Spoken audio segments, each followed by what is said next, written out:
మామూలు పెన్షన్లు వేరు, ఈ పెన్షన్లు వేరు. ఇదేంటంటే వయసు అయిపోయిన తర్వాత ప్రతి ఒక్కళ్ళకి ఇచ్చే పెన్షన్. ఇప్పుడు ఏంటంటే వైట్ రేషన్ కార్డు హోల్డర్లకి ఒక్కొక్క రాష్ట్రం ఒక్కొక్క విధానం ఉంది. బట్ కేంద్ర ప్రభుత్వం తరపున పెన్షన్లు మన రాష్ట్రంలో కూడా ఇప్పుడు దాదాపుగా 20 లక్షల మందికో 25 లక్షల మందికో ఇస్తున్నారు. 1800 ఎంతో ఇస్తారు. ఇదివరకు 1200 ఉండేది, 800 ఉండేది, 800 నుంచి 1200, 1850 రూపాయలు అంత ఇస్తున్నారు.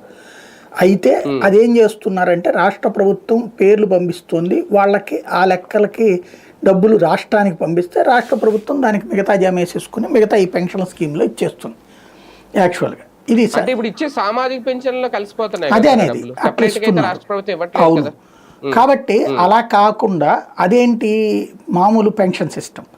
ఇది కాకుండా ఇప్పుడు వీళ్ళు చెప్తున్నటువంటిది ఏంటంటే అన్ని రకాలు ఇప్పుడు అసంఘటిత రంగ కార్మికులకి పెన్షన్ సిస్టమ్ అనేది లేదు. ఇదివరకు వాళ్ళు రిటైర్ అయిపోయిన అసలు అట్లాంటి వాళ్ళ కోసమని ఈ పెన్షన్స్ అన్ని తీసుకొచ్చింది. ఏది నెలవారీ పెన్షన్. ఇక్కడ ప్రభుత్వాలు మారినా కూడా కంటిన్యూ చేస్తున్నందుకు సంతోషించాలి. ఒకప్పుడు 30 రూపాయలతో ప్రారంభమై ఆ తర్వాత 75 రూపాయల దాకా వెళ్ళింది. 30 రూపాయల పెన్షన్ని ఎన్టీఆర్ టైంలో ప్రారంభిస్తే 75 రూపాయలు, ఆ తర్వాత వచ్చినటువంటి చంద్రబాబు టైంలో వెళ్ళింది. దాన్ని 200 రూపాయలు రాజశేఖర రెడ్డి చేశాడు.